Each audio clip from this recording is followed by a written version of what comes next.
I buried my husband 6 months ago. Yesterday, I saw him at the grocery store. I ran to him crying. He looked at me confused. "I'm sorry. I think you've mistaken me for someone else." But the voice was identical, the marks on his face, everything. I followed him to his house. What I discovered was, my heart stopped when I saw him. There, between the aisles of canned goods at Costco, was Walter, my husband, the man I buried 6 months ago in an Italian marble crypt that cost $90,000. The man I cried for until I had no tears left. The man who was supposed to be dead, but he was alive, holding a shopping cart, checking the price of pinto beans. I dropped the bottle of olive oil I was holding. The glass shattered on the floor, golden oil spreading across the white linoleum. People stared. I didn't care. My legs moved on their own, running down that aisle as if I were 20 again, as if time hadn't turned my body into something slower, heavier. "Walter!" I screamed, and my voice came out strange, mixed with a sob that came from somewhere deep in my chest. "Walter, my God, you're alive!" He turned, and when those eyes met mine, I felt the world tilt. It was him, the same scar on his left eyebrow from the time he fell off his motorcycle at 20. The same slightly crooked nose, broken in a bar fight he never liked to talk about. The same birthmark on his neck, small, but one I knew like the lines on my own hand. I reached out my arms, wanting to touch him, to hold him, to feel that this was real and not some delusion of my lonely mind. But he took a step back. "I'm sorry, ma'am," he said, with that same gravelly voice I'd heard for 43 years. The voice that woke me up in the morning, that argued with me about money, that whispered. It loved me on cold nights. "I think you're confusing me with someone else." "Confusing you?" "No, Walter. It's me, Helen, your wife." I grabbed my phone with trembling hands, desperately searching for a picture of us. I found one from his last birthday before the accident. I showed him the screen, holding it too close to his face. "Look, it's us. You don't recognize me?" He looked at the photo. His eyes narrowed for a second, just 1 second. And then he shook his head, that gentle but firm movement I knew so well. "I'm sorry. My name is Robert Miller. I've never seen this picture in my life." He placed a hand on my shoulder, a brief, almost paternal touch. "You must be going through something difficult. Maybe you should sit down, have some water." Robert Miller. I watched him more closely. His clothes were different. Walter always wore button-down shirts, even on weekends. This man was wearing a faded Green Bay Packers t-shirt and worn-out jeans. His shoes were old sneakers, not the leather loafers Walter loved. But the face, my God, the face was identical. "Your finger," I whispered, pointing to his left hand. "Show me your left hand." He frowned, confused, but he raised his hand, and there it was. The crooked pinky finger, broken when Walter was 15 trying to fix his mother's roof. I felt my stomach churn. "Look, ma'am, I have to go," he said, already moving away. "I hope you feel better, but I'm really not who you think I am." He pushed his cart, turning down the aisle toward the checkout. I stood there, trembling, as an employee came to clean up the spilled oil. People walked past me, casting looks of pity or annoyance. I should have left. I should have sought help. But something inside me, that voice that always warned me when something was wrong, the same voice I had ignored so many times throughout my life, was screaming that this was no coincidence. I followed him. I kept my distance, hiding between the shelves like a thief. I saw him pay for his groceries with cash, refusing a receipt. I saw him leave the store and get into an old white Ford Taurus with a dent in the back door. I memorized the license plate, MZK 38847. I got into my car, the Honda Civic Walter had given me 2 years before he died, and followed him through the city streets. My heart was beating so hard I could barely hold the steering wheel. We passed through downtown, through the neighborhood where we lived, and continued toward the west side, an area I rarely visited.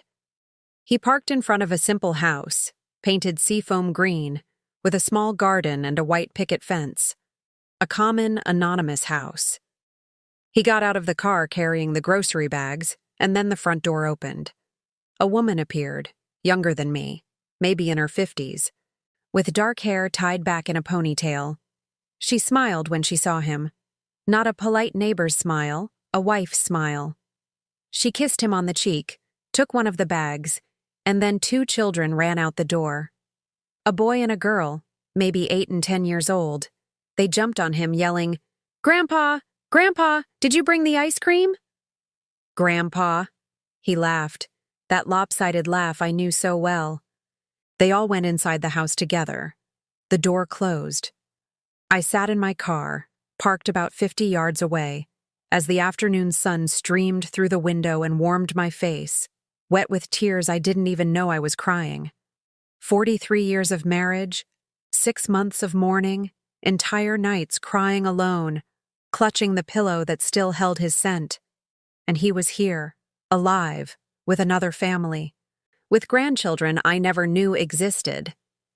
I took out my phone and took pictures of the house, the car, the license plate. My hands were shaking so much that half the photos were blurry, but I managed to get a few clear ones.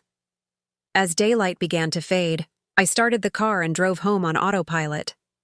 I don't remember the drive, only parking in the garage and sitting in the dark, looking at the photos on my phone, comparing them with old pictures of Walter. Every detail matched, every mark, every feature, every imperfection. I went inside the house, the large, empty house that Walter had left me. Or rather, that was left to me when he died. I sat in the living room, still with the lights off. And it was then that a question shot through my mind like a cold bolt of lightning. If Walter is alive, who the hell did we bury? If you want to know how this disturbing story unfolds, subscribe to the channel so you don't miss the next chapters. Because what I was about to discover went far beyond what my mind could process at that moment. I stayed awake all night. Sitting at the kitchen table, with a small lamp on, I spread out all the photos I had of Walter. Photos from our wedding, of him still young, in that brown suit we rented because we couldn't afford to buy one. Photos of Mark's birthdays, our son. Photos from vacations, barbecues, Christmases. And next to them, on my phone screen, the pictures I had taken this afternoon. Zoom, zoom again. I compared every inch. The scar on his eyebrow, identical. The shape of his left ear, slightly larger than the right, the same. The birthmark on his neck, shaped like a small comma, in the exact same spot. Even the way he smiled crookedly, showing more teeth on the right side, was absolutely the same. I took a magnifying glass I used to read the fine print on medicine bottles and examined an old photo of Walter without a shirt, taken at a beach in the Florida Keys 15 years ago. There it was, the small dark mole near his collarbone. I zoomed in on the phone picture where Robert was turning to get the bag from the car. His shirt had ridden up a bit. The same mole, in the same place. Impossible. But twins wouldn't have the same birthmarks, right? Scars aren't genetic. And that broken finger. I stood up, paced the house, went back to the table. The wall clock read 4:20 a.m. Outside, the city was still asleep. I picked up the wedding album, ran my fingers over the faded images. There was Walter at 25, thin, smiling, with that thin mustache he later shaved off. There was I, at 22, wearing a simple white dress my mother had sewn, my hair pinned up with fresh flowers. We were poor. He worked as an assistant at a construction supply store. I was a seamstress. We lived in a rented room that barely fit a bed, but we were happy. Or at least I thought we were. When Mark was born 3 years later, things started to get better. Walter had a talent for sales. In 10 years, he went from assistant to manager. In 20 years, he owned 3 construction supply stores spread across the city. Our life changed. Our own house, a car, occasional trips. But Walter traveled a lot for work, 2, 3 times a month. He'd be gone for 4, 5 days, closing deals, he said, visiting suppliers. I never suspected a thing. Why would I? He always came back tired, stressed, complaining about meetings and highways. He brought gifts for me and Mark. He said he missed us. Now, looking back with this new lens of horror, every trip seemed like a carefully constructed lie. When the sun came up, I was still sitting at the table, surrounded by photos. I picked up my phone and called Mark. He answered on the 5th ring, his voice thick with sleep. Mom, it's 6 in the morning. Did something happen? I need you to come over right now. Now, Mom, I have a meeting at 9. Mark. My voice came out firm, loaded with something my son rarely heard. Come now, it's about your father. Silence on the other end. Mom, we've talked about this. You need to see a therapist. This prolonged grief, it's not. I saw your father yesterday. Another, longer silence. Mom, what have you taken? Did you forget to take one of your pills? Mark, I saw your father alive at the grocery store and I followed him to his house. I need you to come here now and help me understand what's happening, because either I'm going crazy or I already have. Stay there. Don't leave the house. Don't do anything. I'm on my way. He hung up. I went to shower, change my clothes. When I looked in the mirror, I was startled. Deep, dark circles, disheveled hair, chapped lips. I looked like I had aged 10 years in one night. Mark arrived 40 minutes later. He was wearing gym clothes. He must have rushed out of the house. He came in without knocking, found me back at the kitchen table. Mom, what happened? He pulled up a chair, sat next to me, held my hand. His eyes were worried. That kind of worry children get when they think their parents are losing their minds. I showed him the photos, first the old ones, then the new ones, explaining every detail. The scar, the birthmark, the broken finger. I told him about the encounter at the store, how he treated me like a stranger, the fake name, the house, the woman, the children. Mark looked at the photos in silence. His expression began to change, from concern to confusion, from confusion to something I couldn't identify. His hands trembled slightly as he zoomed in on one of the pictures. Yeah, the resemblance is pretty striking, he said finally, handing back my phone. But Mom, people look alike. I've seen 3 guys at the mall who could be my twin brothers. Mark, it's not a resemblance. It's him. Mom, we buried Dad. You were there. I was there. Patricia, our uncles, his friends, everyone was there. A closed casket, I whispered. We buried a closed casket. Mark ran a hand over his face, tired. Because the body was, the accident was violent. The doctor said it was better this way, that you shouldn't see him. Did you see him? Did you see your father's body with your own eyes? Mark looked away. No, but the paperwork was all there. The MEA's office released the body. There was a death certificate. Everything was in order. I want to go to that house, I said, standing up. Now. You're coming with me. Mom, this is crazy. We can't just invade a stranger's house. So you think he's a stranger? He hesitated. I think you're traumatized, Mom. You've suffered a lot. You're still suffering. And the brain, when it's in deep grief, it can play tricks on you. Mark Anthony. I used his full name like I did when he was a kid and got into trouble. Are you coming with me to that house or am I going alone? Because I am going. He sighed, defeated. Okay, let's go. But just so you can see it's someone else and you can move on, okay? We left in his car, a late-model black Toyota Corolla. The morning traffic was already heavy. Mark drove in silence, his jaw tight. I gave him the directions. When we reached the street with the seafoam green house, I told him to park a few yards away. That's the one, I pointed. The white Ford Taurus was in the driveway. A light was on in the kitchen. We could see shadows moving through the curtains. Mark stared at the house. His fingers drummed on the steering wheel, something he'd done when he was nervous since he was a little boy. "Do you want me to go up there?" I asked. "No, wait." We sat there for maybe 5 minutes, then the front door opened. Robert came out wearing blue mechanic's overalls, carrying a toolbox. He walked to the Taurus. Mark turned pale. "Honey, are you all right?" He didn't answer, just stared intently at the man getting into the car. The Taurus backed out of the driveway, passed right by us. I could see his face clearly through the window. Walter. It was Walter, older, more tired, but it was him. The car turned the corner and disappeared. When I looked at Mark, I saw that he was crying. Silent tears were streaming down his face. "Mark?" My stomach turned to ice. "Mark, what aren't you telling me?" He rested his forehead on the steering wheel. "Mom!" His voice came out broken. "Mom, I'm so sorry." And in that moment, as the morning sun lit up the car's interior and my son fell apart beside me, I knew. I knew that what I was about to discover would destroy much more than just my marriage. It would destroy my entire family.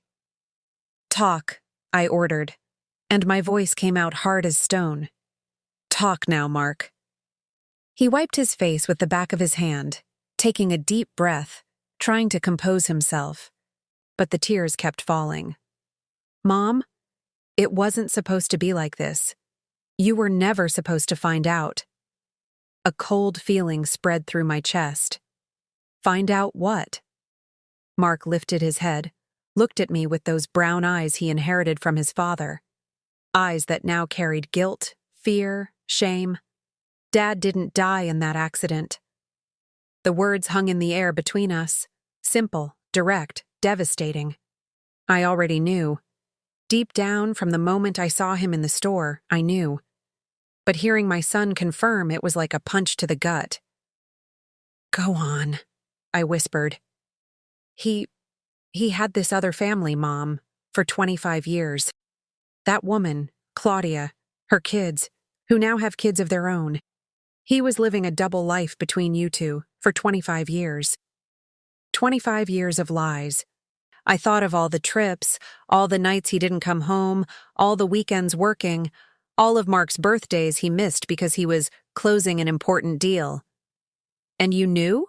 I asked, though I already knew the answer from the way he avoided my gaze. "I found out about 3 years ago." He ran a hand through his hair, nervous. "It was an accident. I was helping Dad organize some papers from the store, and I found receipts, duplicate purchases, payments for electricity, water, groceries. For 2 houses. I confronted him. "And what did he say?" "That he loved you, Mom. That he never wanted to hurt you, but that he loved Claudia too. That he met her on a business trip out of state. That it was something that just happened and then he couldn't leave her.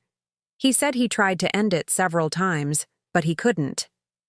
I laughed, a bitter, humorless laugh. How convenient. The poor man couldn't leave his mistress. "Mom, and you?" I turned to him, feeling anger for the first time. "You found out, and what? You accepted it? You kept his secret?" He begged me to. Mark's voice rose in desperation. He said if you found out it would destroy everything, that you'd take half the stores from him, the house, everything. He said he needed time to sort things out, to protect his assets. "You mean his money," I corrected. Mark lowered his head. "I didn't know what to do. He's my father, Mom. And in a way, I didn't want everything to be lost either. The stores, the business he built, which would be mine one day." So that was it. Greed. Pure and simple greed. "Tell me everything," I ordered. "From the beginning. I want to know every detail of this sham." Mark took a deep breath, wiped his face again. 6 months ago, Dad came to me. He said he couldn't stand living a double life anymore, that he wanted to be with Claudia for good. to start over with just her. But if he asked for a divorce, I'd get half of everything. I completed the sentence, feeling nauseous. He'd consulted a lawyer, community property state. You were married for over 40 years. You'd be entitled to half the stores, the house, the savings, about $2.5 million, maybe more. $2.5 million. 43 years of marriage were worth $2.5 million that he didn't want to share with me. So you planned his death? It wasn't exactly like that. He had the idea. He said he knew a guy, a homeless man, who was terminally ill, no family. The guy was really dying, Mom, a matter of weeks. Dad offered him money, a lot of money. How much? $50,000 for the guy's only niece, who lived out of state and never visited him. The money would be transferred after he died. I felt like I was going to be sick. You bought a body. The guy was dying anyway, Mark defended, but his voice was weak. He accepted, said at least his niece would have a better life. And the accident was staged.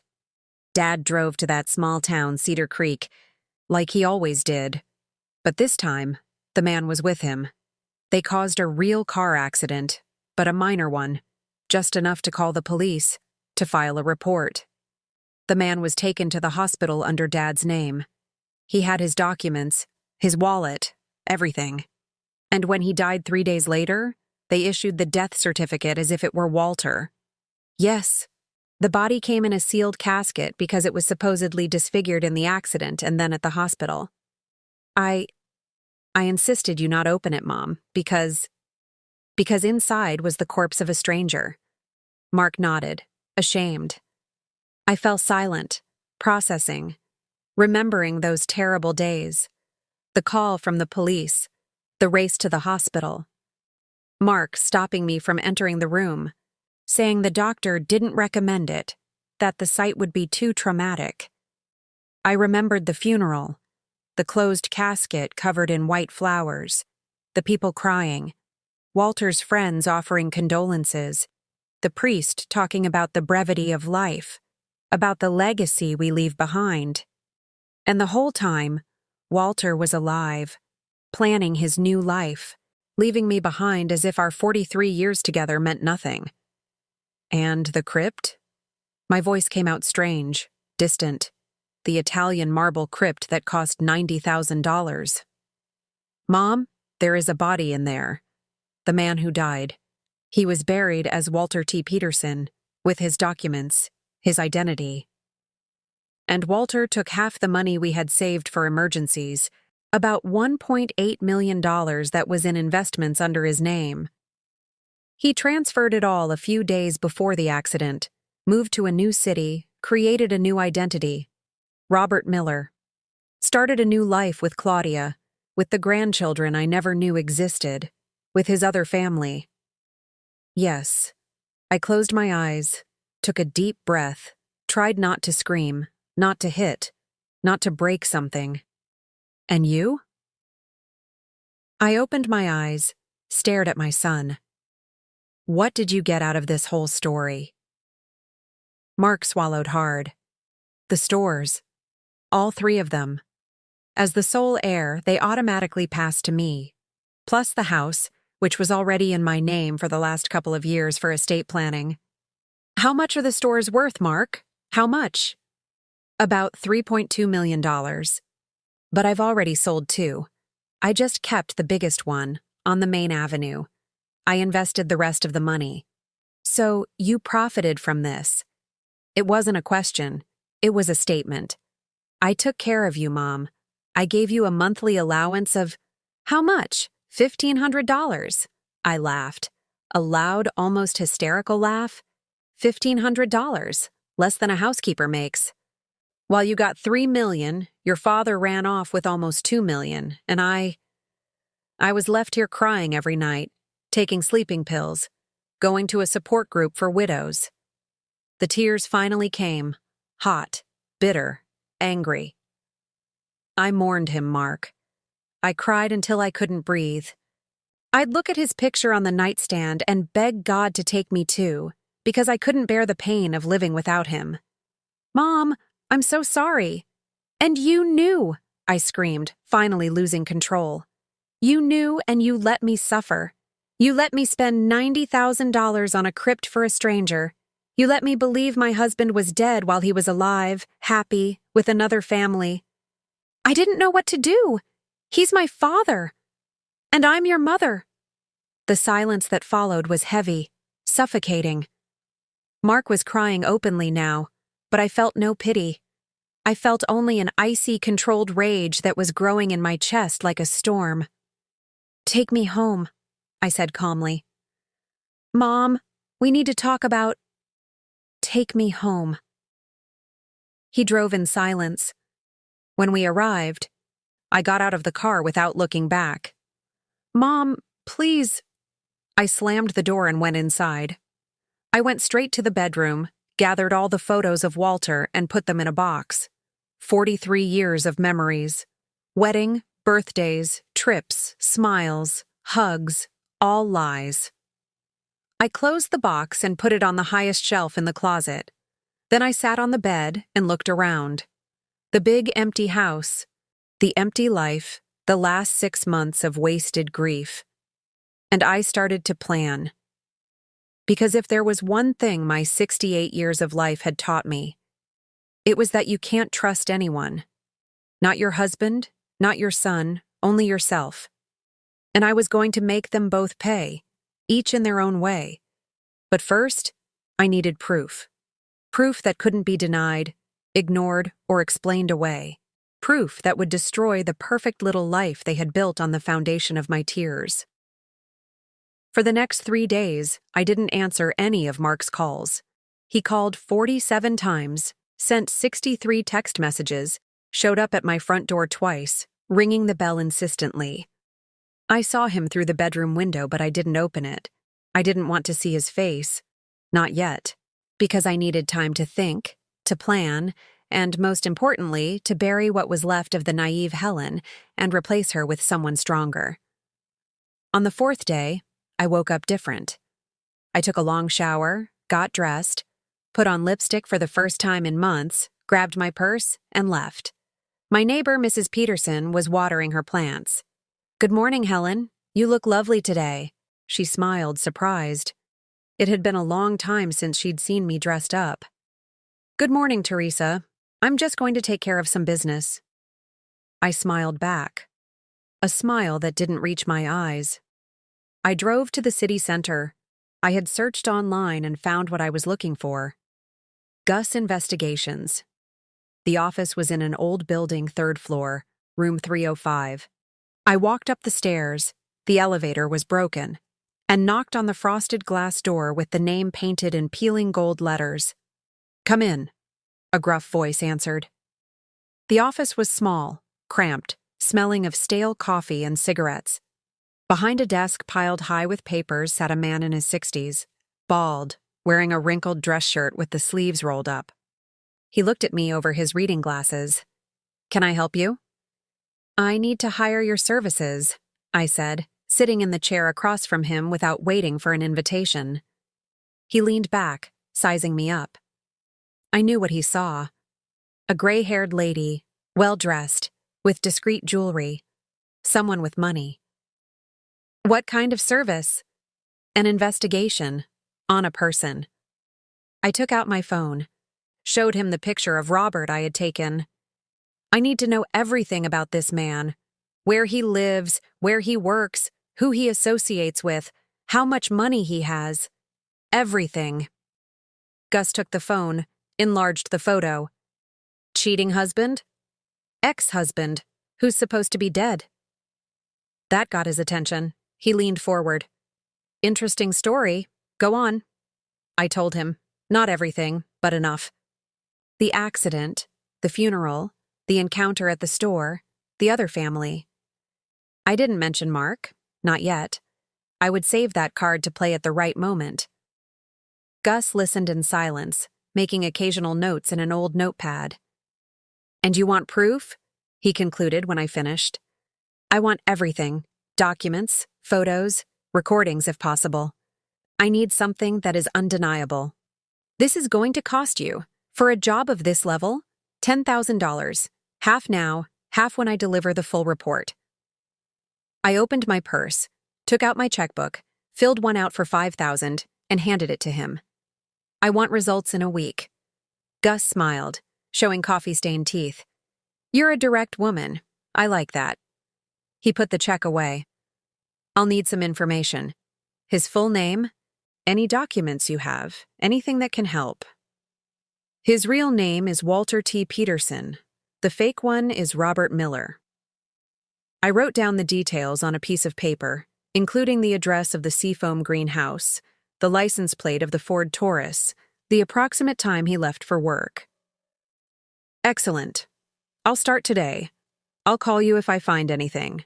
I left the office feeling something I hadn't felt in a long time. Purpose. In the following days, I went back to that street, always at different times, wearing hats or scarves to disguise myself. I watched their routine. Robert left every day at 7 a.m., driving the old Taurus. He returned at 6 p.m. On Saturdays, he stayed home, playing with his grandchildren in the yard. On Sundays, they all went to the 10 a.m. Mass at the neighborhood church, the perfect life, the happy family. While I, the legal wife, cried alone in the dark. Claudia seemed to be a homemaker. She didn't work outside. She took care of the house, the grandchildren when her daughters were at work.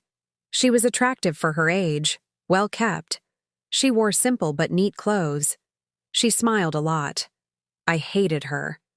A week later, Gus called me. I have the report. You can come pick it up. I was at his office in 20 minutes. He handed me a thick brown folder full of documents. Sit down, he said. Seriously, you're going to want to be sitting for this. I opened the folder.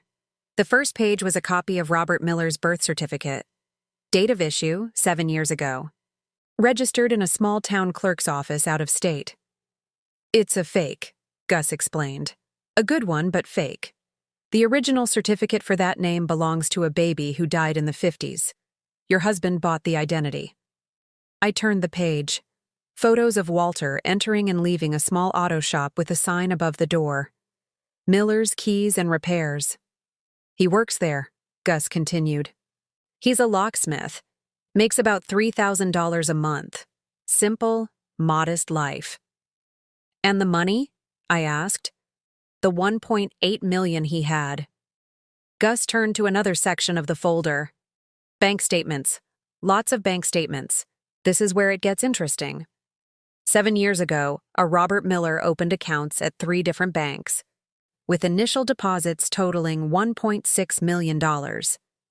Since then, he's been withdrawing about $8,000 a month, leaving the rest in conservative funds. So the money was there. The money that was also mine. By community property law, half of that $1.8 million was mine. There's more. Gus turned another page. I got access to his phone records from the last 6 months. My heart sped up. Multiple calls to the same number, about 200 in total, some lasting over an hour. He circled a number with a red pen. Did you identify whose it is? I asked, though something in my gut already knew the answer. Gus looked at me seriously. It's your son's, Mark A. Peterson. There it was, in black and white, the proof of the double betrayal. Calls before the accident. Calls during the 6 months I spent in mourning. Calls last week after I confronted Mark. They talk regularly, Gus said. Before, during, and after the staged death. Your son was in on it from the beginning. I felt my hands tremble. I closed the folder. Anything else? Yes. The house they live in isn't in Robert's name. It's in Claudia's name. Purchased 22 years ago. They have a son together, 23 years old, who lives in New York, and 3 grandchildren, from her 2 daughters from a previous relationship. So he really did build an entire life for 25 years. Seems so. And from what I could gather, Claudia doesn't know he was married before. To her, Robert Miller has always been Robert Miller, a widower he met out of state. I took the folder, put it in my purse. How much do I owe you? The other 5,000. I wrote the check. As I handed it to him, Gus held my hand. Look, normally I don't get involved, but you seem like a decent person. Whatever you're planning to do with this information, think carefully. These cases of document fraud, staged death, that's federal crime. Prison time. You understand? I understand perfectly, I said, smiling for the first time since I discovered the truth. Thank you for your concern, Gus, but I know exactly what I'm going to do. I left the office clutching the folder as if it were the most precious thing in the world. Because it was. It was the key to completely destroying the lives of the two men who had destroyed mine. At home, I spread all the documents on the living room table. Photos, statements, call logs, fake certificates. I read everything, memorized every detail. Then I picked up the phone and made a call I had been putting off. Law Offices of Simone Wright. Good afternoon. Good afternoon. I'd like to make an appointment with Ms. Wright. It's urgent. Are you already a client, ma'am? No. But I have a case of racketeering, document forgery, and asset fraud that I think will interest her very much. A pause on the other end. Can you come tomorrow at 3 p.m.? I'll be there. I hung up and looked out the window. The sun was setting, painting the sky in orange and pink. A beautiful, peaceful day. The last day of peace Walter and Mark would have for a very long time. Because the storm was just beginning, and I was going to be the lightning that destroyed everything. Simone Wright was not what I expected. When I walked into her office, a modern space on the 10th floor of a downtown commercial building, I found a woman in her 40s, black, with curly hair pulled back in a flawless bun, wearing a gray suit that exuded competence. Her eyes were sharp, intelligent, the kind that didn't miss a single detail. Mrs. Peterson? She extended a hand, her grip firm. Please, have a seat. I sat in the leather chair across from her desk. Through the windows, I could see the entire city.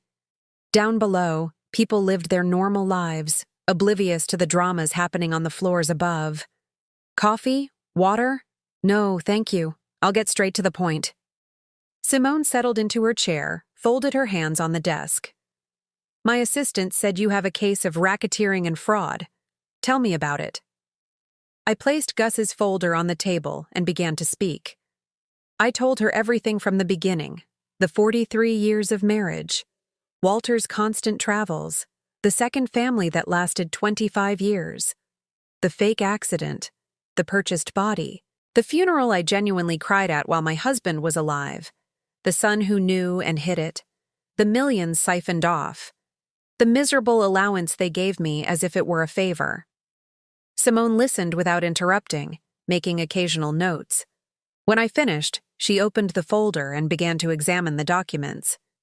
It took her almost 20 minutes, reading each page with intense focus. Finally, she leaned back in her chair and whistled softly. Mrs. Peterson, this is a bombshell. I know. Do you understand the gravity of what has happened here?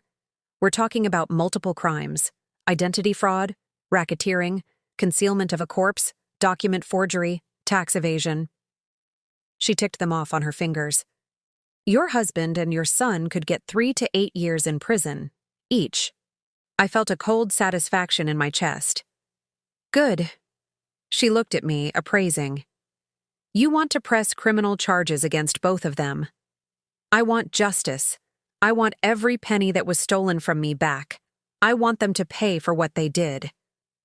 Then we need to build an ironclad case. Simone picked up a pen. I'll need a few more things. First, your marriage documents, the fake death certificate, documents for the stores.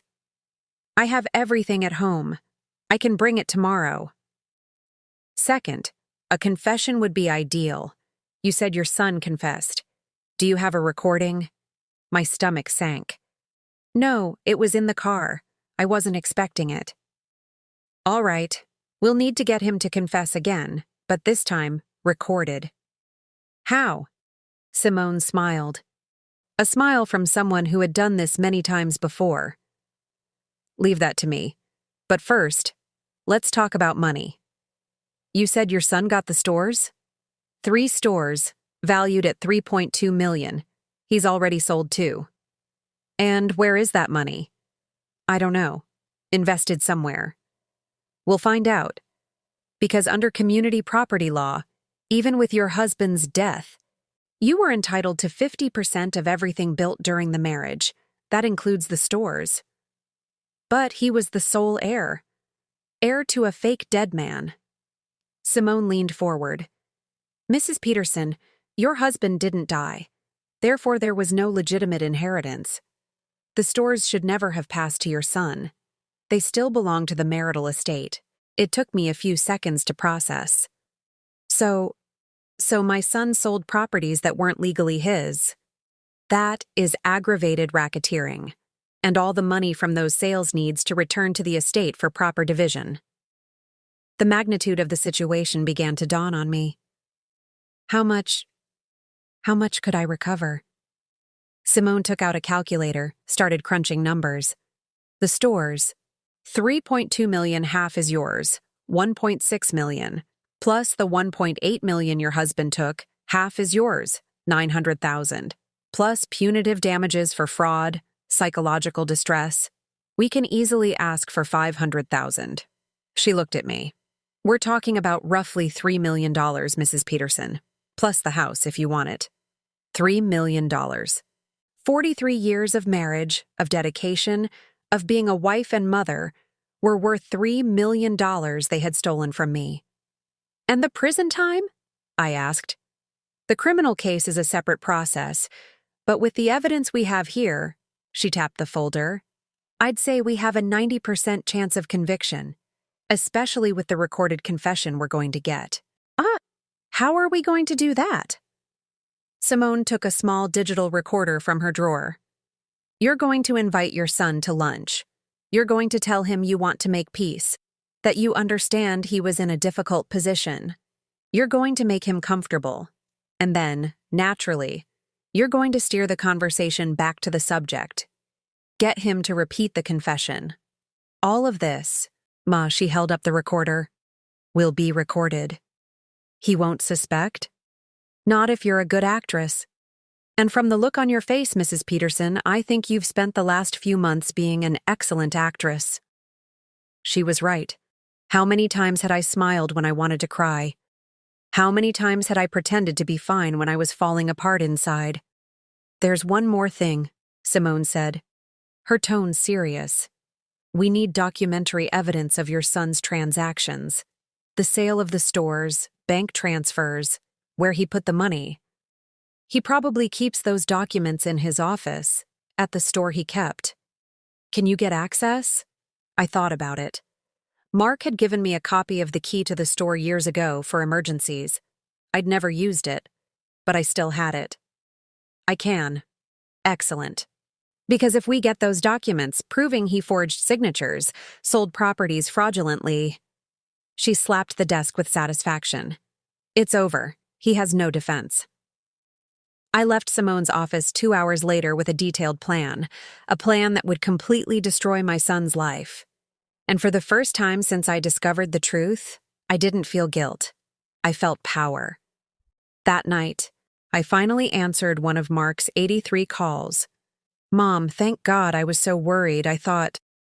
Mark, I interrupted, keeping my voice calm, controlled. Can we talk? A surprised silence on the other end. Of course, Mom, of course. Do you want me to come over? No. I want you to have lunch with me tomorrow. At the Terrace Grill, that restaurant you like. Noon. Yes. I'll be there, Mom. Until tomorrow, son. I hung up before he could continue. I went to my room, opened the dresser drawer where I kept important things. There, at the bottom, under old scarves, was the key to the store. I picked it up. I felt the cold weight of the metal in the palm of my hand. Tomorrow, during lunch with Mark, while he confessed everything again, thinking I was forgiving him, that I was being the understanding mother I always was, Simone would be at the store with a search warrant, collecting every document, every piece of proof, every shred of evidence of his betrayal. And after lunch, when I had the recording and she had the documents, we would present everything to the district attorney's office. Mark would be arrested within 48 hours. Walter, or Robert, or whatever name he was using now, would be exposed, would lose everything, and would have to return every cent he stole from me, with interest. And I would finally have what I deserved from the beginning: respect. I looked in the mirror. The woman staring back at me was no longer the Helen who cried for 6 months. She was no longer the naive wife who believed every lie. She was someone new, someone stronger, someone who would have no mercy. The Terrace Grill was on the top floor of a downtown hotel with a panoramic view of the city. I arrived 10 minutes early, wearing a discreet beige dress and the pearl necklace Walter gave me on our 30th wedding anniversary. Ironic. To wear that necklace today of all days. The digital recorder was in my purse, already on. Simone had instructed me to leave the purse open on the table, as close to Mark as possible. The device was sensitive. It would pick up everything. Mark arrived 5 minutes later, looking exhausted. Deep, dark circles, unshaven, his dress shirt wrinkled. He saw me and almost ran to the table. "Mom." His voice was thick with emotion. He tried to hug me. I allowed it, but without warmth. A quick, formal hug. We sat down. The waiter brought the menu. I ordered a grilled salmon I had no intention of eating. Mark ordered a steak, but from the way he was fidgeting with his napkin, he had no appetite either. "Mom, I don't even know where to begin." "Then don't," I said, taking a sip of water. "Let me speak first." He nodded eagerly. "I've spent the last few days thinking a lot about everything you told me, about your father, about the choices you both made." I paused, choosing my words carefully. "And I understand you were in an impossible position." I saw the surprise in his eyes.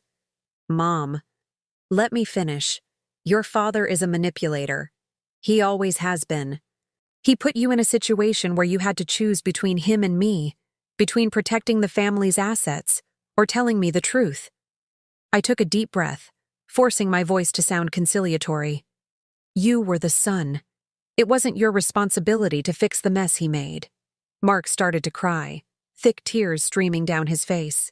"I wanted to tell you, Mom, every single day, but I was afraid. Afraid of losing you, afraid of destroying everything." "I know." I reached out, held his hand on the table. The touch repulsed me, but I kept my expression gentle. "But now I need to understand a few things.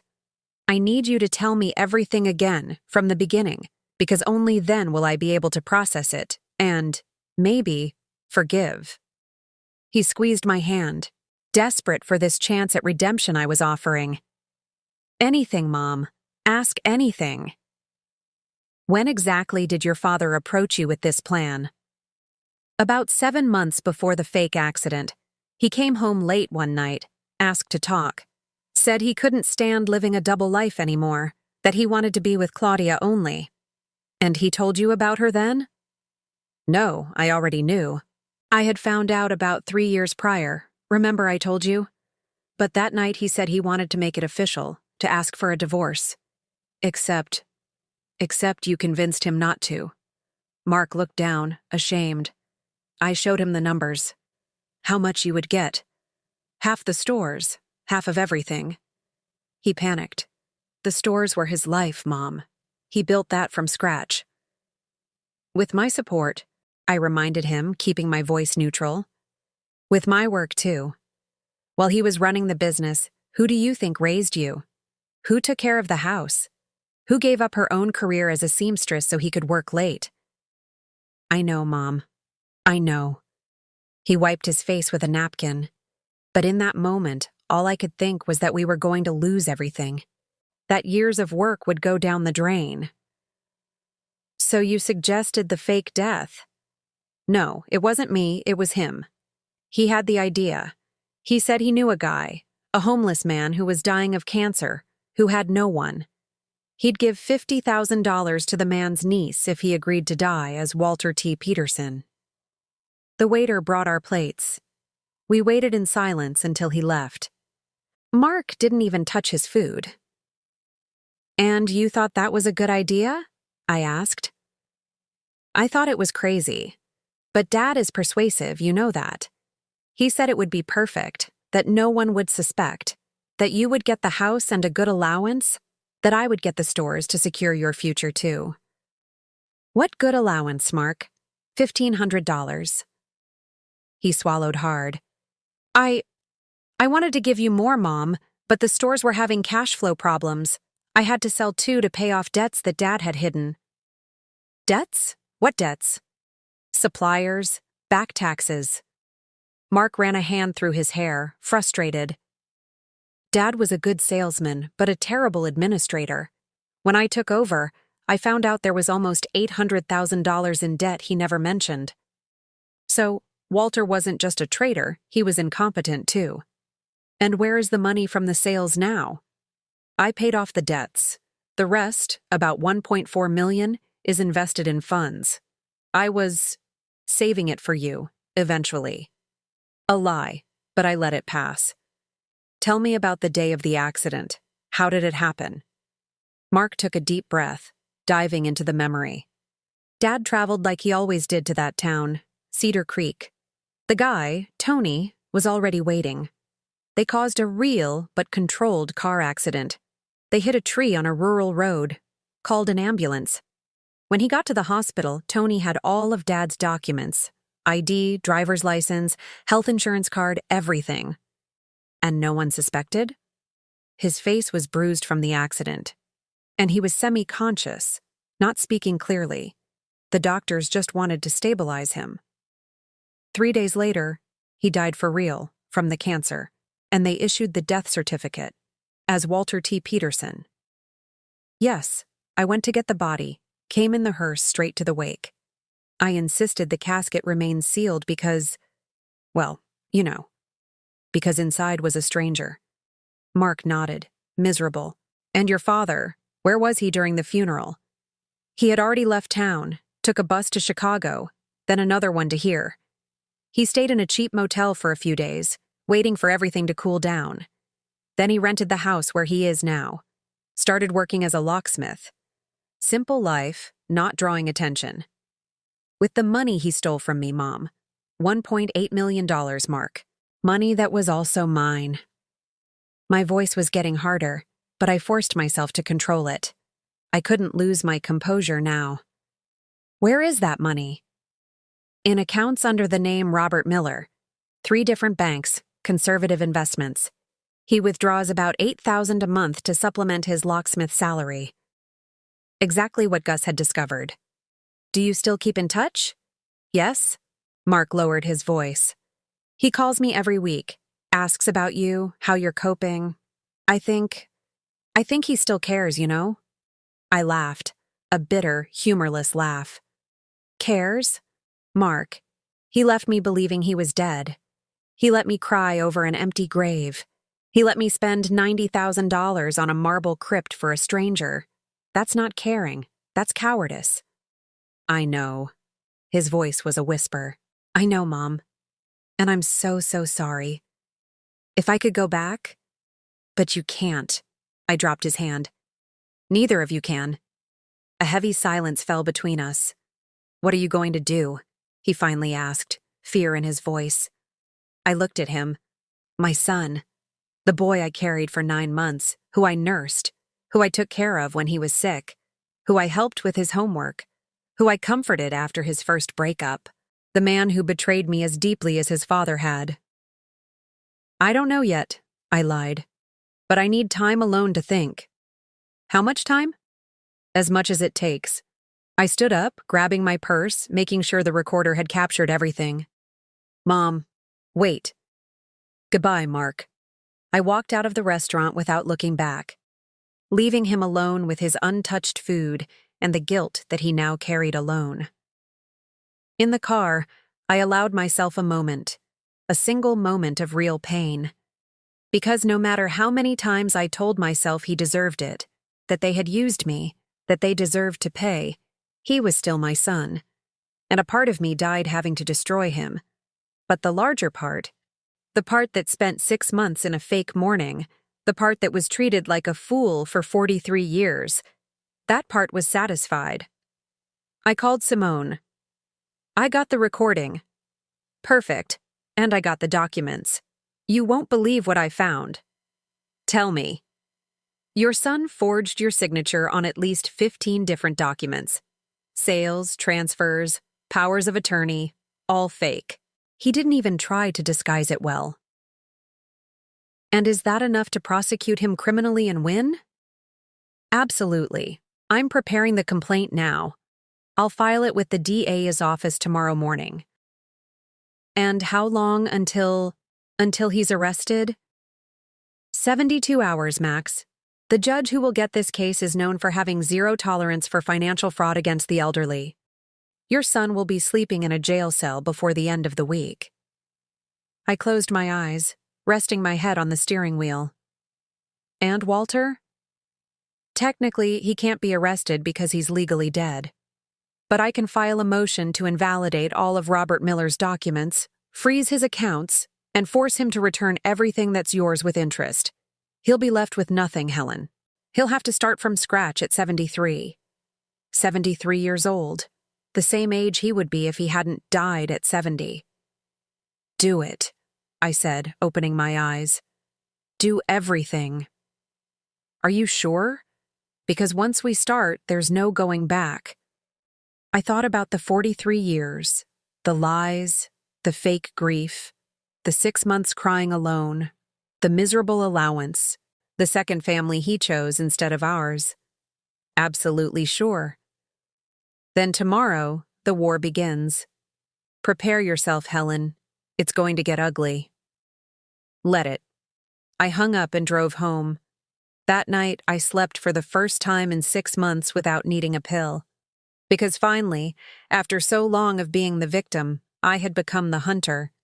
And the hunt was just beginning. The complaint was filed on a Tuesday at 9 a.m. Simone called to confirm. It's done.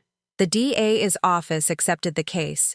The prosecutor is ADA Flavia Mendez, known for being relentless in cases of crimes against the elderly. She's already requested an arrest warrant for Mark. How long until the warrant is issued? 48 hours, tops. She argued risk of flight and destruction of evidence. The judge will approve it. 2 hours later, I got a call from Mark. I ignored it. He called 4 more times, sent texts. Mom, I need to talk to you urgently. Mom, something serious has happened. Please pick up. I blocked his number, because I knew what had happened. Simone had warned me that the DA's office would formally notify all parties involved. Mark had received the summons, knew he was under investigation, and must have been desperate. On Wednesday morning, he showed up at my door. He banged on it insistently, shouted my name. The neighbors started peering out their windows. Mrs. Peterson came out onto her porch, concerned. Helen, is everything all right over there? I opened the bedroom window. It's fine, Teresa. Just a family misunderstanding. It'll be resolved soon. Mark saw me. Mom, for the love of God, open this door. Go away, Mark. Did you do this? Did you report me?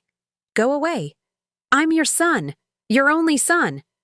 My son died along with my husband, I shouted back, and the pain in my voice was real. 6 months ago. What's left is a stranger who robbed me. I closed the window. He stayed for another 10 minutes yelling, banging on the door, then finally left. I cried. Not because I felt sorry for him, but because what I had said was true. The Mark I knew, the boy I raised, no longer existed. Maybe he never had. On Thursday at 6 a.m., the police knocked on Mark's door. Simone notified me by text. He's been arrested. No resistance. Being transferred to the precinct now. I pictured the scene. Patricia, his wife, waking up to the noise. The police entering. Mark being handcuffed. The neighbors watching. The shame. The public humiliation. Exactly what I felt when I discovered the truth. Patricia called me 3 hours later, sobbing. How could you do this to him? To your own son? Ask him what he did to me first, I replied calmly. Ask him about the millions he stole, about the forged signatures, about letting me believe my husband was dead while he pocketed everything. He was protecting the family. He was protecting his wallet, and now he's going to pay for it. I hung up before she could finish. I blocked her number too. That afternoon, I met Simone at her office. She had more documents spread across the table. Good news, your son panicked. He tried to wire $800,000 last night to an account in Paraguay. He has an account in Paraguay? He did. Opened it last week after you talked to him. He probably sensed you were going to do something. But you said he tried to transfer? Yes, because I had already asked the judge to freeze all his accounts preventively. The transfer was blocked, and now he's being held without bail for attempted capital flight, on top of everything else. How long could he be in prison? With good behavior? 3 years minimum, but considering the number of crimes, the evidence we have, the serial forgery, he could get up to 8. 8 years. Mark would be 53 when he got out. And the stores? We've already filed for the annulment of all sales. Since they were made with falsified documents using forged signatures, the transactions are null and void. The buyers will be reimbursed by the bank that brokered the deal, and the properties returned to the correct estate. Which would be me and my husband, under community property law, 50-50. Since he's technically dead, his share is in limbo until we resolve that situation.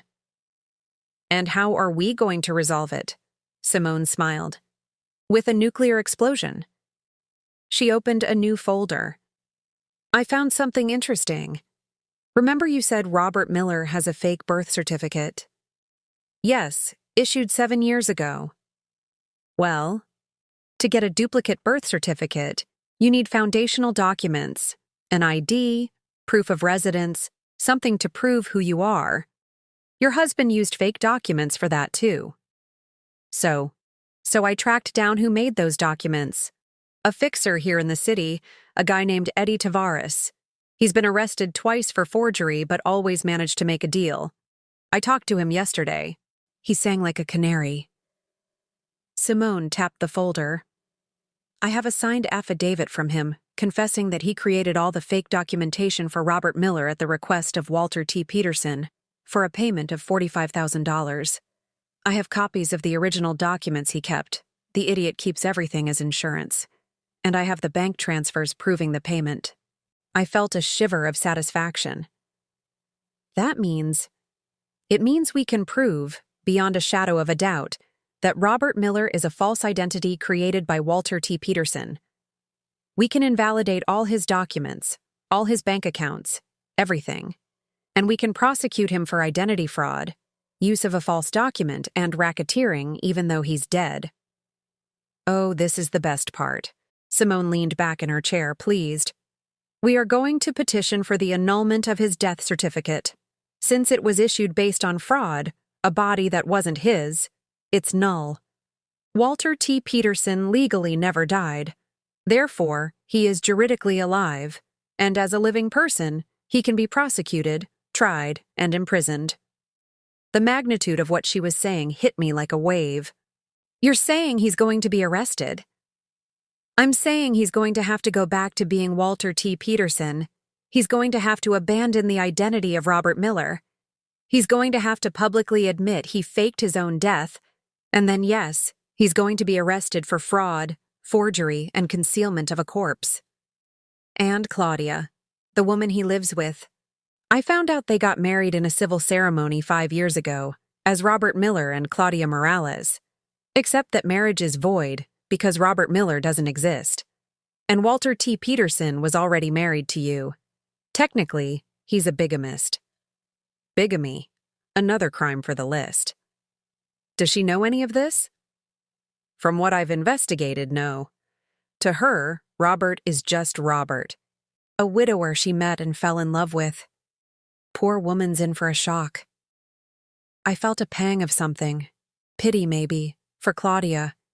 She had been deceived in her own way, too. But the pity passed quickly. She had 25 years with my husband. 25 years that were mine.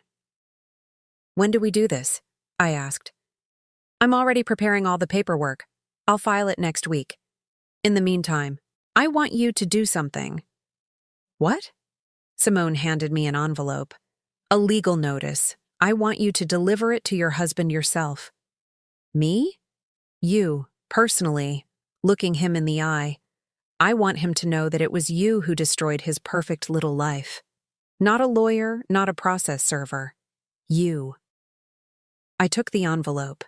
Inside were several pages of legal terms that basically summarized, "I know who you are. I know what you did. And now you're going to pay. What if he runs?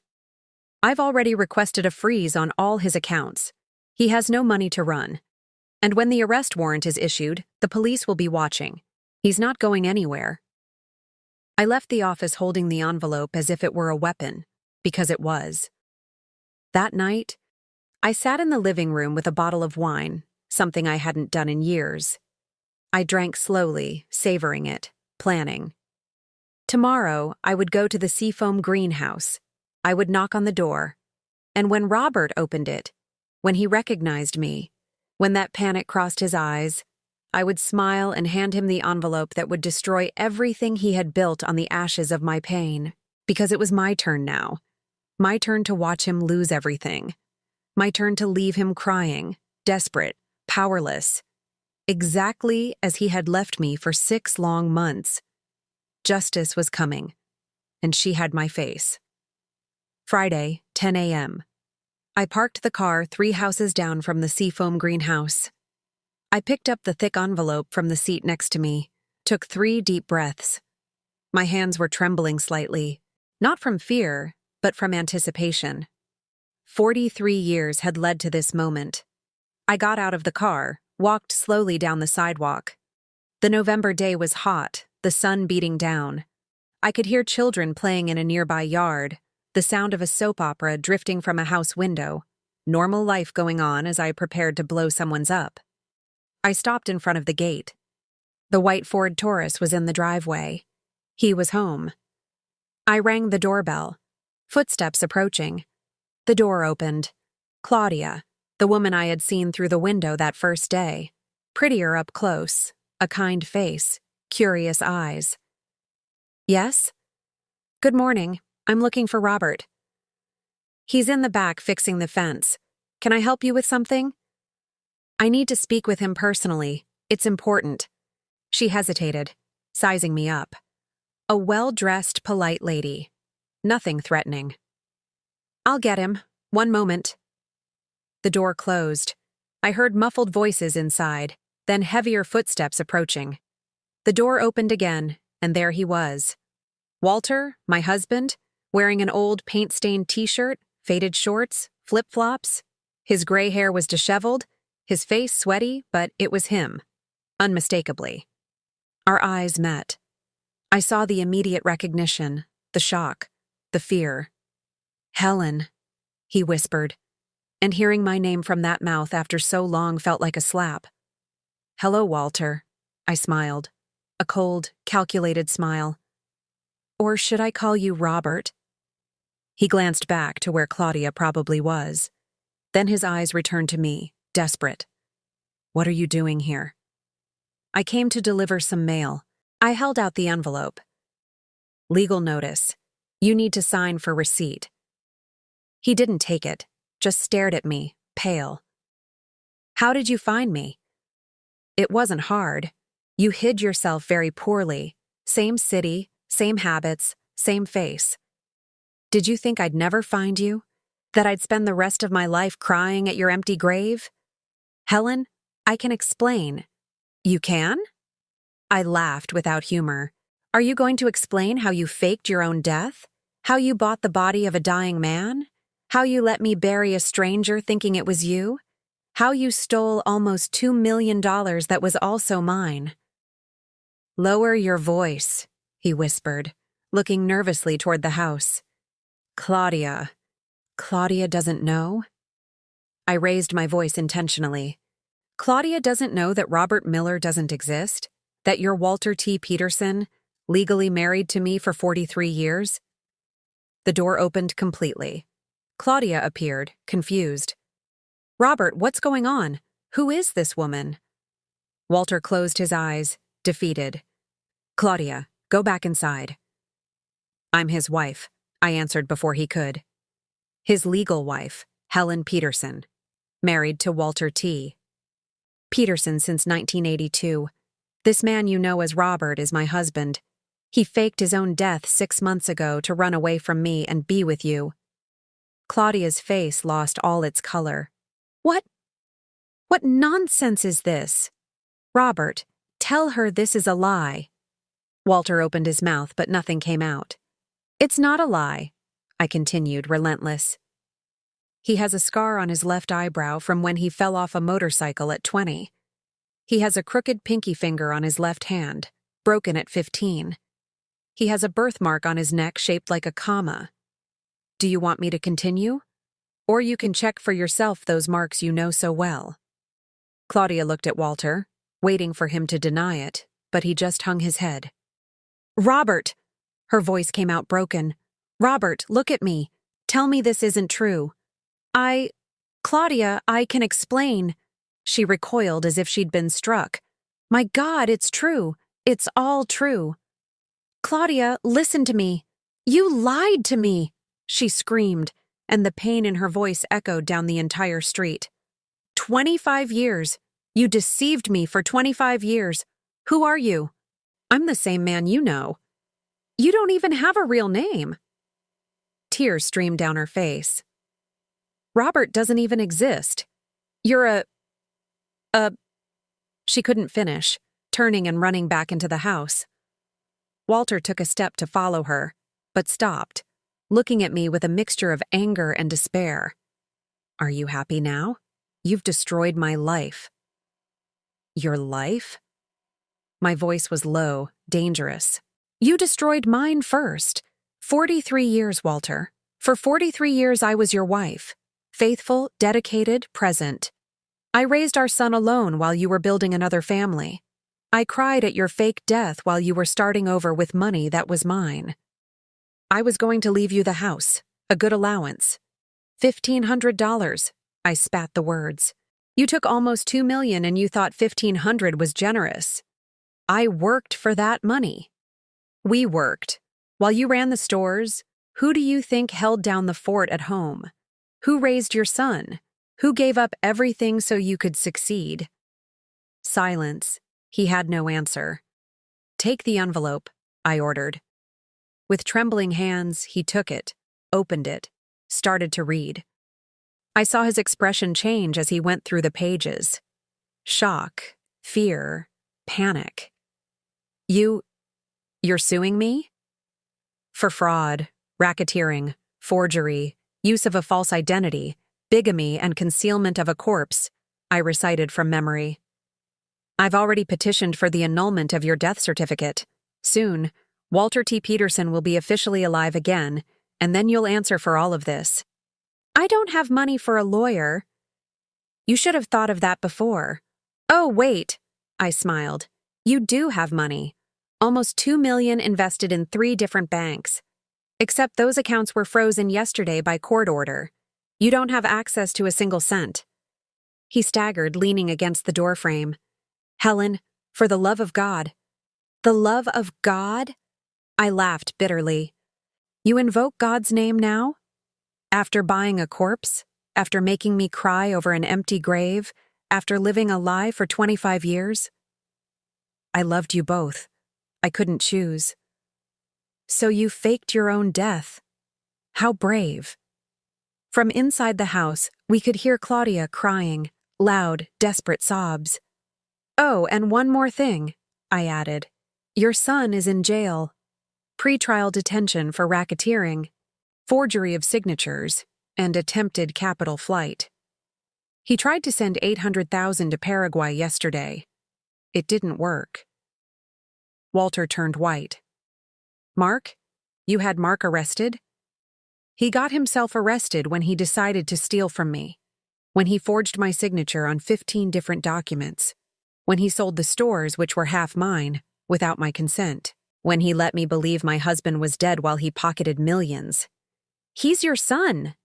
And you're my husband, I screamed back. Or you were. Now you're nothing. You're not Robert, because Robert doesn't exist, and you're no longer my husband, because I'll soon be annulling this marriage for fraud. What do you want from me, Helen? He fell to his knees right there on the doorstep. You want to see me destroyed? You want revenge? What?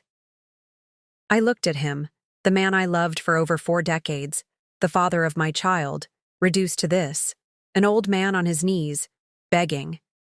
And I felt nothing, not pity, not satisfaction, not anger, just emptiness. I want what's mine, I said calmly. Every cent you stole, with interest and penalties. I want the truth exposed. I want everyone to know what kind of man you are, and I want you to face the consequences of your actions. They're going to arrest me? Yes, probably. I'm 73, Helen. Prison at this age is a death sentence. You should have thought of that before. I turned to leave. Helen! He shouted after me. Helen, please, for the years we lived together, for the memory of what we were. I stopped, looked back. The memory of what we were? Walter, we were never anything. Because I was real, but you were a lie. From beginning to end, you were a lie. And I walked away. I got in my car, started the engine. In the rearview mirror, I saw him still on his knees at the door, his head in his hands. Claudia appeared behind him, crying, screaming something I couldn't hear. His life, the perfect little life he built on my pain, was crumbling, and I had been the earthquake. I drove home in silence, my hands steady on the wheel. When I arrived, I called Simone.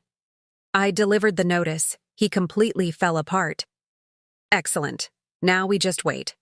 The arrest warrant will be out Monday, Tuesday at the latest. And the accounts? The money is already being transferred to a judicial trust. When the process is over, you'll get everything that's yours. With 6 months of interest, it'll be about $2.4 million just from his share. $2.4 million, plus $1.6 from the stores, plus the house, plus punitive damages. $4 million. 43 years were worth $4 million. Helen, are you okay? I am, I answered, and it was true. For the first time in a long time, I'm okay. I hung up and went out to the garden. I sat on the bench Walter had installed years ago, where you could see the sunset, and waited for night to fall. Because tomorrow, the sun would rise on a new world. A world where I was no longer the weeping widow. I was the woman who had reclaimed her dignity, and I wouldn't apologize for it. The arrest warrant was issued on Monday at 2 p.m. Simone called me as soon as it was expedited. The police are on their way to his house now. Do you want to go? No. I surprised myself with the answer. I don't need to see it. I had already seen enough. I had witnessed his fall on Friday, on his knees at his doorstep. The rest was just formality. But the afternoon still had surprises in store for me. At 4 o'clock, Patricia showed up at my door, Mark's wife. Her eyes were red, no makeup, clothes rumpled. She looked like she'd aged 10 years in a few days. I came to get his things, she said, her voice hoarse. His clothes, his documents, I need to take them to the lawyer. Come in.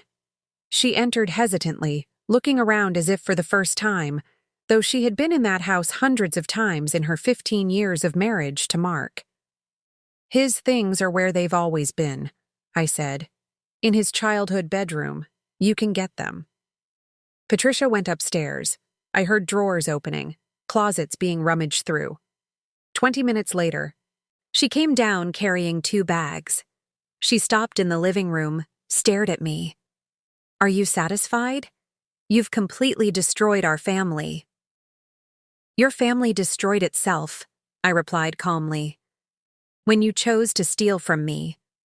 He's your son. And yet he stole from me, forged my signature, let me mourn a fake death while he pocketed millions. I stood up, walked toward her. Did you know? Did you know about the whole plan? She looked away. Mark told me after, when it was already done. And you didn't think it was wrong? I did. Of course I did. But what was I supposed to do? Report my own husband? I did. Patricia looked at me with a mixture of anger and respect. You're cold, you know that? Putting your own son in jail. He put himself there. I just presented the evidence. I moved closer. And you know the difference between you and me, Patricia? You chose to stay quiet when you saw an injustice because it was convenient. I chose to fight, even if it hurt. She shook her head, tears streaming. He's going to be in prison for years. Years. And I don't know if I can wait. Then don't. You're still young. You're 38. You can start over.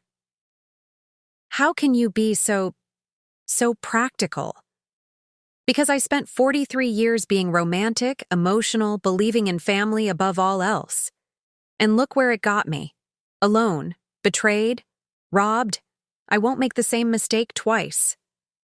Patricia picked up the bags, walked to the door, turned one last time. He loves you, you know. Despite everything, Mark loves you. Love doesn't steal. I opened the door for her. Love doesn't lie. Love doesn't forge documents. What Mark feels for me isn't love. It's dependency, convenience, maybe even guilt. But not love. She left without another word. On Tuesday, I had an unexpected visitor. Claudia. When I opened the door and saw her there, I was surprised. She looked like she had cried for days, her eyes swollen, her skin lifeless, her shoulders slumped. Can I come in? She asked softly. I hesitated, then stepped away from the door. We sat in the living room. I offered her coffee. She accepted, more out of politeness than desire. I came to return this, she said, taking something from her purse. It was a simple gold wedding band. His wedding ring to me, or rather Robert's. She laughed bitterly. I don't even know what to call him anymore. Walter, I said. His name is Walter T. Peterson. Walter. She tested the name on her tongue as if it were foreign. 25 years, and I didn't even know his real name. A heavy silence fell between us. Why did you come here? I asked. Because I need to understand. She looked at me, desperate.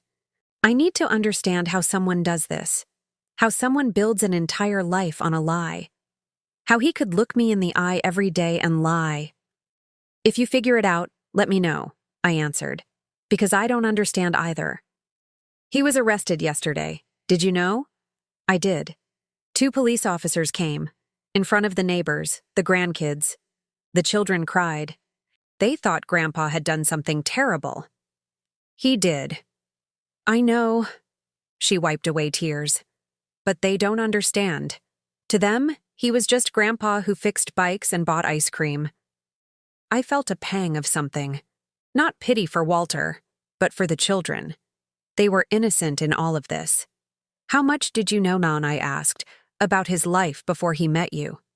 He said he was a widower, that his wife had died of cancer, that he had a son he no longer spoke to. She let out a humorless laugh. Even that was a lie. His son knows you? He was involved in the whole sham?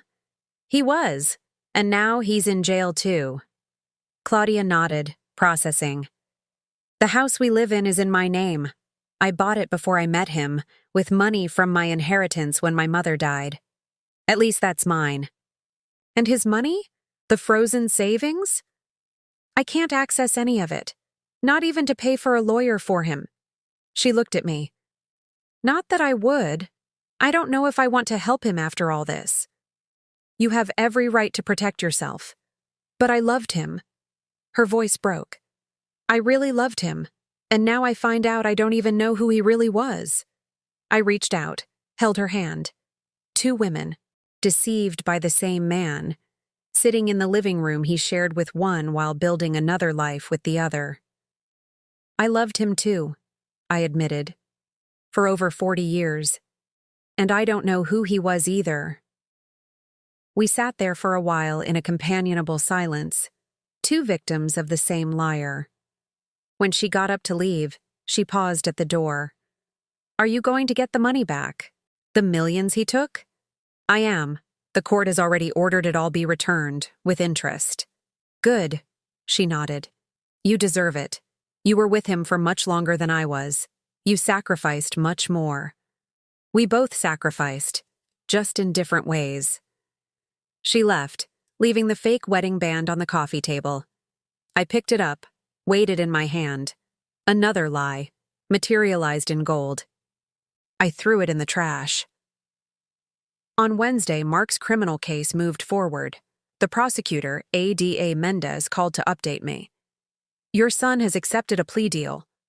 My stomach tightened. What does that mean? It means he's going to tell us everything in exchange for a reduced sentence. He'll turn over documents, recordings, details of the entire plan. In return, his sentence could drop from 8 to 3.5 years. With good behavior, he'll be out in 2. Mark would be out in 2 years if he cooperated. And Walter? Your son's testimony is very damaging to his defense. With all the details being exposed, Walter has no way to deny it. His sentence could go up to 10 years. 10 years. Walter would be 83 when he got out. If he got out alive. And you think I should feel sorry for him? I asked. No, I think you should be proud. Women in your situation usually stay quiet out of fear, shame, or because their family pressures them. You fought back, and you're winning. Winning. Was that what I was feeling? Victory? On Friday, a week after I confronted Walter, Simone called me into her office. I have news. Great news. I sat, expectant. First, the stores.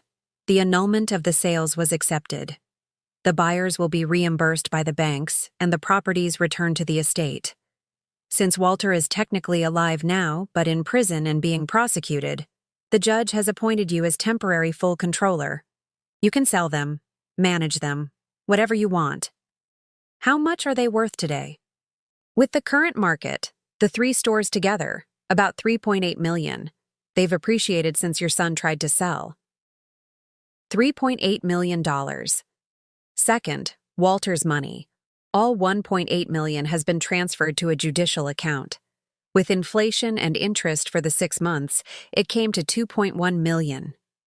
Half is yours, $1,050,000. The other half remains frozen until the end of his criminal case. And the house? The house where you lived has been in your name for years through a deed he signed. It's yours. No dispute. And punitive damages? Simone smiled. The judge was generous.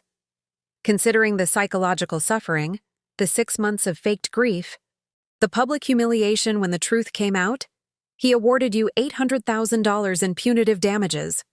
Walter will have to pay, even if it means selling everything he owns. I did the math in my head. 3. $8 million from the stores. 1. $5 million from his money. $800,000 in damages. The house was worth about $600,000. Total, $625 million, $6,250,000. 43 years of marriage, reduced to a number. When do I get all this? You can take control of the stores now. The judicial funds will be released in 30 days. The damages, when Walter has assets to pay, they'll likely garnish whatever he has in his name. Does he have anything? Tools from the locksmith shop?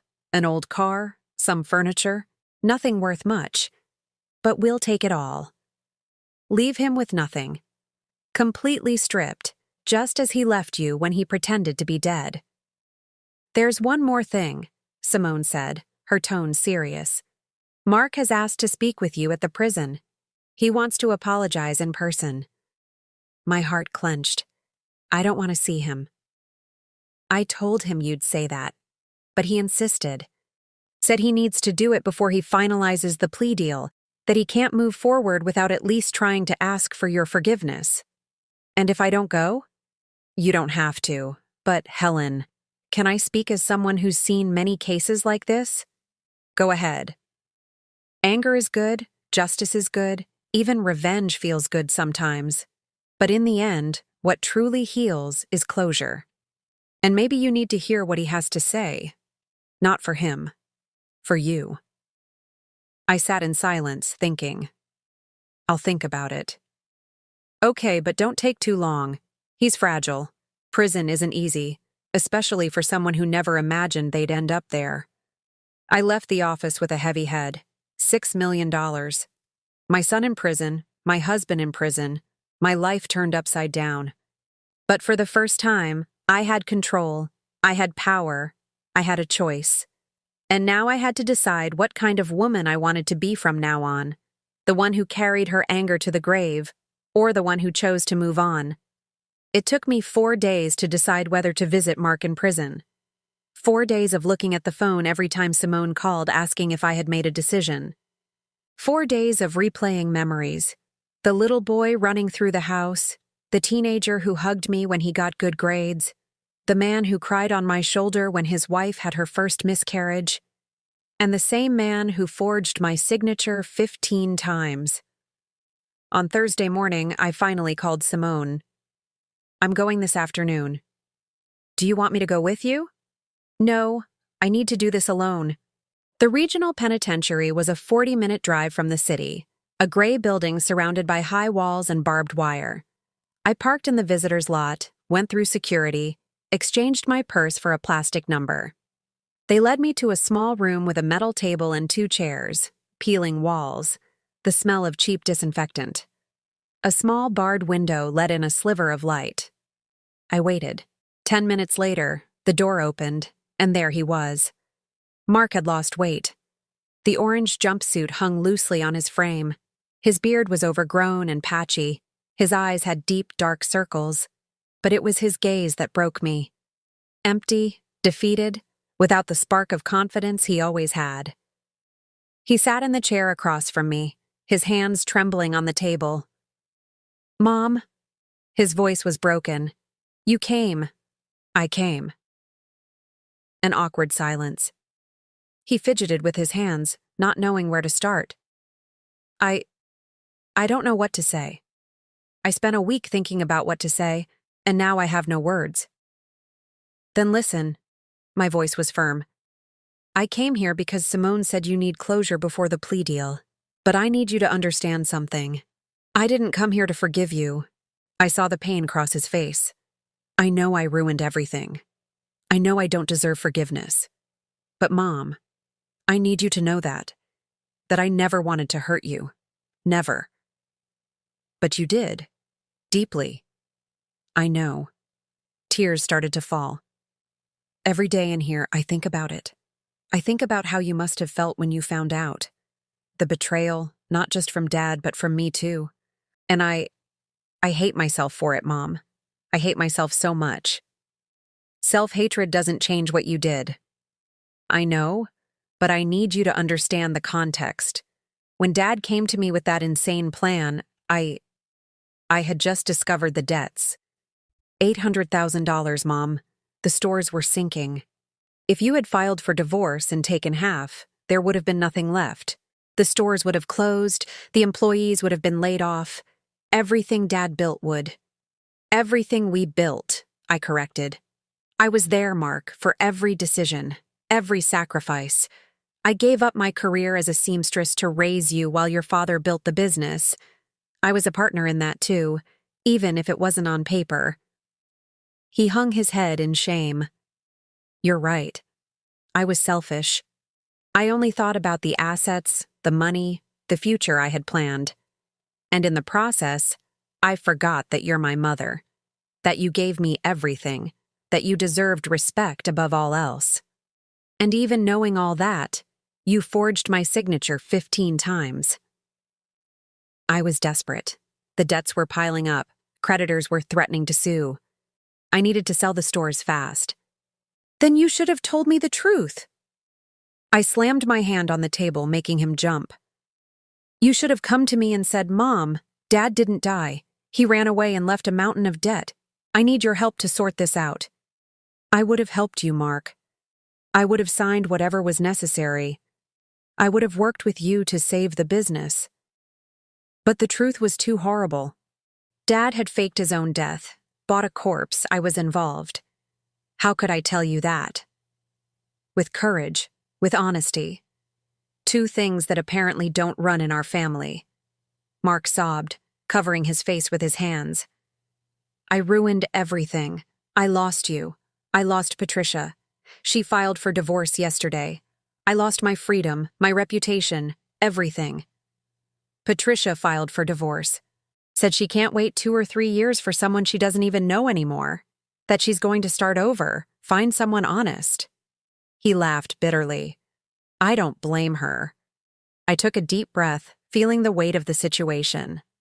Mark, you're going to be in here for at least 2 years if you cooperate, maybe 3. And when you get out, you'll have a criminal record. Trouble finding a job, social judgment. It's going to be hard. I know. And I'm not going to make it easy for you. I'm not paying for a lawyer. I'm not putting money on your books. I'm not visiting every week. You made adult choices. Now you face adult consequences. I understand. But I hesitated, choosing my words carefully.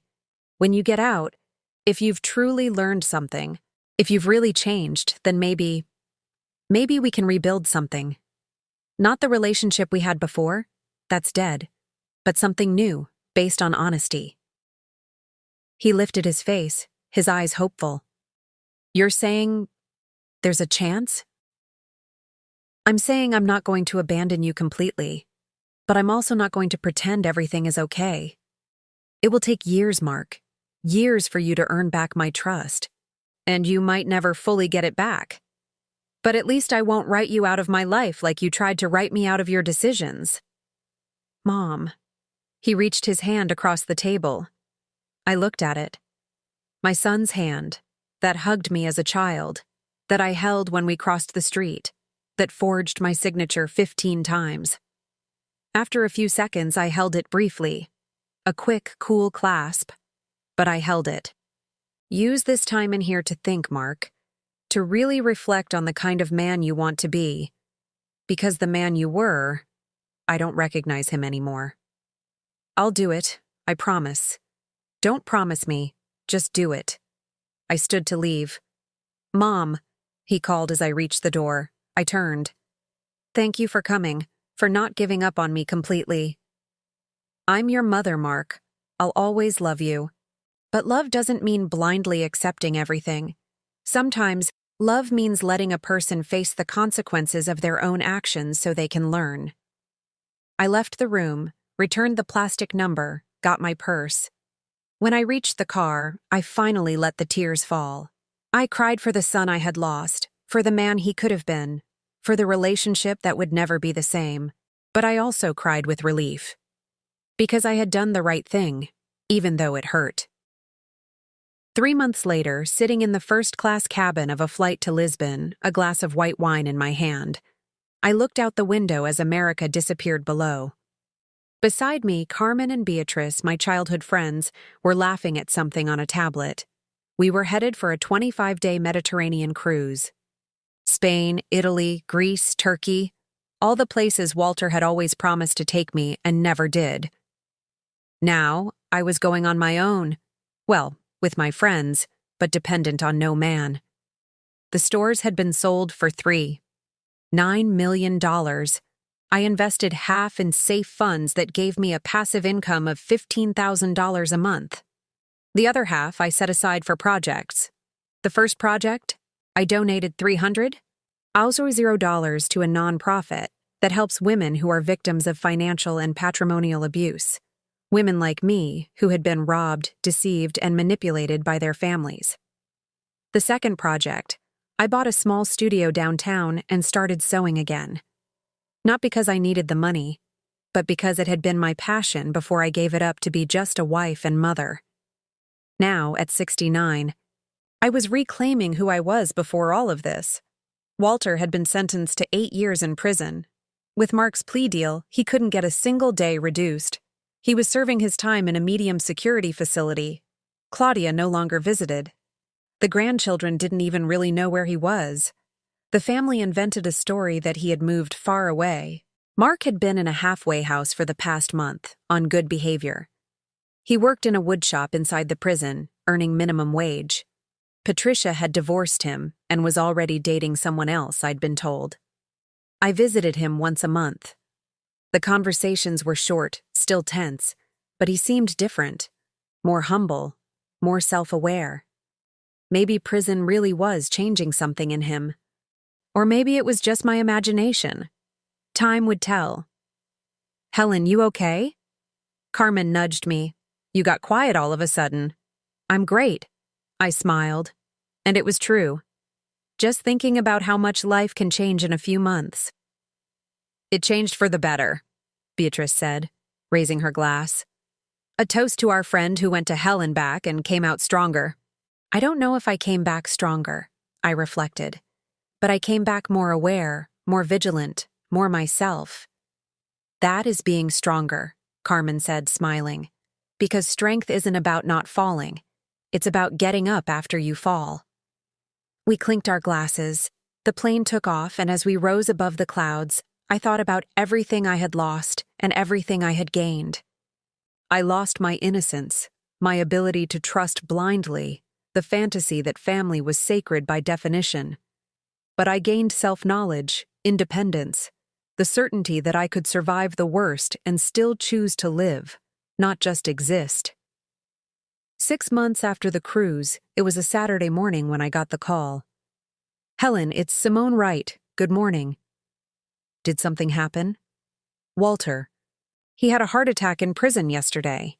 He was in the infirmary. He didn't make it." The phone almost slipped from my hand. "He died?" "Yes. For real this time. The body is being released to the family. Since you were technically still married, you're the next of kin." Walter was dead. For real this time. I felt nothing. Not sadness, not relief, not anger. Just a distant emptiness. "What do I need to do?" "You need to decide on the funeral. If you want to bury him, cremate him, where?" I thought of the $90,000 Italian marble crypt where a stranger was buried. Cremate him and scatter the ashes at sea. No ceremony. "Are you sure?" "Absolutely. He already had one funeral, a very expensive one at that. He's not getting another. And Mark, he's been notified. He's asking to attend the funeral." "There is no funeral. He can say goodbye to the ashes later if he wants, but I'm not making a spectacle. Not again." I hung up and sat in silence on the balcony of my studio. Walter was dead. The man I loved for 43 years. The man who betrayed me for 25. The man who faked his own death to abandon me. Now he was truly dead, and I felt at peace. Because I owed him nothing more. Not love, not hate, not forgiveness. He was just a part of my past now, a painful part that taught me valuable lessons. A year after it all began, I was in my studio sewing a wedding dress for a client's daughter when Mark appeared at the door. He had been released on parole 3 weeks ago. He was thinner, his hair cut short, a neatly trimmed beard. He wore simple clothes, jeans, and a white shirt. "Mom, can I come in?" "You can." He entered slowly, looking around. The studio was small, but cozy. Mannequins draped in fabric, sewing machines, spools of colorful thread. My space. "It's nice in here." "Thank you. What brings you?" He took a deep breath. "I came to say goodbye." "Goodbye." "I'm moving to Austin. I got a job in a custom furniture shop. It's a fresh start, far from everything, from everyone. Where nobody knows my story." "I understand." And before I left, I needed to thank you for not giving up on me, for visiting me in prison, even when I didn't deserve it, for coming to scatter Dad's ashes with me, for giving me this last chance to be someone better. I put my sewing aside, stood up. Mark, I didn't give you any chances. You're the one building this with hard work, with different choices, with humility. That's all on you. Even so, you could have abandoned me completely, and you didn't. Because I'm your mother, and mothers don't abandon, but they don't cover up either. That's been my biggest lesson this year. True love is letting a person face the consequences and grow from them. He nodded, his eyes welling up. I'm going to make it work in Austin. I'm going to rebuild my life from scratch. And one day I'm going to make you proud of me again. I'm already proud of the man you're trying to be. He approached hesitantly. I opened my arms, and for the first time in over a year, I hugged my son for real. Not a formal hug, but a mother's hug. When he left, carrying only a suitcase and an uncertain future, I stood at the studio door watching him go, and I realized I had achieved something rare. I had turned pain into growth, betrayal into wisdom, loss into a new beginning. Today, 2 years after seeing Walter alive in that Costco, I wake up every day in my home, go to my studio, sew my designs, have coffee with my friends. I have $15,000 a month in passive income. My studio brings in another $8,000. I don't need anything or anyone. Mark calls me every week from Austin. He's dating a woman there, honest, hardworking. He says one day he wants me to meet her. Maybe I'll go. Or maybe I'll ask them to come here. I haven't visited Walter's empty tomb since I found out the truth. I had a simple plaque put on it. Here lies a stranger. May he find peace. Because that tomb was never my husband's. It was my innocence's, and that deserved to rest in peace. Sometimes, when I'm sewing, I think about everything that happened, and I ask myself, was it worth it? Destroying my family? Putting my son in prison? Publicly exposing all that pain? And the answer is always the same. Yes. Because I learned that dignity is non-negotiable, that respect is not something you beg for, that self-love is worth more than any family tie built on a lie. I learned that it's never too late to demand justice, that being 70 doesn't mean you have to accept everything quietly, that age brings not only wisdom, but also courage. And most importantly, I learned that the best revenge isn't destroying the one who hurt you. It's rebuilding yourself, stronger, freer, more you than ever before. If this story touched your heart, leave a comment telling us where you're watching from and what impacted you the most on this journey. Every story I share here is a reminder that it's never too late to demand the respect we deserve.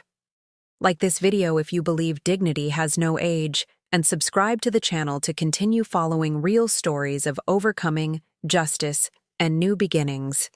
Because in the end, it doesn't matter how old you are or how much time you've lost living a lie. What matters is the courage to wake up one day and say, from now on, I choose the truth. I choose myself. And that choice, my friends, that choice changes everything. The end.